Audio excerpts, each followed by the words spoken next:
নমস্কার বন্ধুরা, আজকে আমি বানাচ্ছি ছোলার ডালের পোস্ত। দেখুন, ছোলার ডালটা আমি আগে 3-4 ঘন্টা আগে কিন্তু ভিজিয়ে নিয়েছিলাম। ভালো করে ভিজে গেছে, পরিষ্কার করে ধুয়েও নিয়েছি। আর পোস্তর জন্য দেখুন ডুমো ডুমো করে কিন্তু আলু কেটে নিয়েছি, আর এদিকে একটা টমেটো কেটে নিয়েছি। প্রথমে কিন্তু আমি ছোলার ডালটা বেটে নিচ্ছি। তো মিক্সার কৌটা নিয়েছি, কৌটার মধ্যে ছোলার ডালটা আমি দিয়ে দিচ্ছি। দুটো কাঁচা লঙ্কা দিয়ে দিচ্ছি, আর অল্প একটু জল দিয়ে ভালো করে কিন্তু পেস্ট করে নিচ্ছি। ছোলার ডালটা দেখুন ভালো করে কিন্তু পেস্ট করে নিয়েছি। এবারে আমি জায়গাতে ঢেলে নিচ্ছি। এবারে এর মধ্যে দিয়ে দিচ্ছি 1 চামচ মতো কালো জিরে, পরিমাণ মতো নুন দিয়ে ভালো করে কিন্তু ফেটিয়ে ভেজে নিচ্ছি।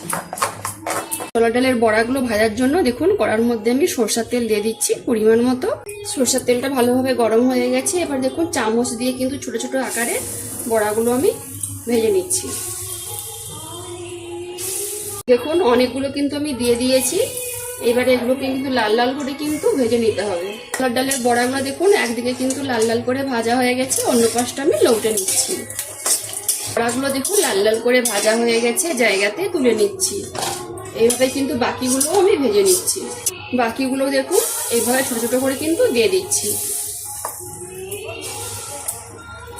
মশলাটা বেটে নিচ্ছি। দেখুন মিক্সার কৌটার মধ্যে আমি 3-4 চামচ পোস্ত দিয়ে দিচ্ছি, আর এর মধ্যে দিয়ে দিচ্ছি আমি 2 চামচ মতো চারমগজ, 5টা কাঁচা লঙ্কা, একটু জল দিয়ে ভালো করে কিন্তু পেস্ট করে নিচ্ছি। দেখুন পোস্ত, চারমগজ আর কাঁচা লঙ্কা পেস্ট করে নিয়েছি। বাকি ছোলার ডালের বড়াগুলো লাল লাল করে ভাজা হয়ে গেছে, এগুলোও আমি জায়গাতে তুলে নিচ্ছি। এবার আমি কিন্তু তরকারিটা করে নিচ্ছি। তরকারিটা করার জন্য কড়ার মধ্যে সরষের তেল দিয়ে দিলাম, ফোড়নে দিয়ে দিচ্ছি শুকনো লঙ্কা আর কালো জিরে। আমার ভালোভাবে ভাজা হয়ে গেছে। এইবারে দিয়ে দিচ্ছি কেটে রাখা টমেটো আর আলু। দেখুন আলু টমেটোটা ভালোভাবে লাল লাল করে ভেজে নিয়েছি। দেখুন আলুটা কিন্তু প্রায় অনেকটা সিদ্ধ হয়ে গেছে।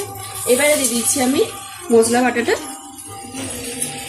দিয়ে দিচ্ছি আমি পরিমাণ মতো নুন, একটু চিনি। মশলা বাটা দিয়ে একটু ভাজা ভাজা করে নিয়েছি। এবারে দিয়ে দিচ্ছি আমি ছোলার ডালের বড়াগুলো, ভালো করে দেখুন সব মিশিয়ে নিয়েছি। এবারে আমি দিয়ে দিচ্ছি দেখুন দুধ, গরুর দুধ দিচ্ছি। গরুর দুধটা কিন্তু জাল দিয়ে আমি কিন্তু ঠান্ডা করে নিয়েছিলাম, আমি কিন্তু আর জল দিব না। মশলাটা কিন্তু ফুটতে শুরু করে দিয়েছে। এবারে দিয়ে দিচ্ছি আমি 5-6টা মতো চিরা কাঁচা লঙ্কা। ছোলার ডালের বড়ার পোস্তটা কিন্তু হয়ে গেছে।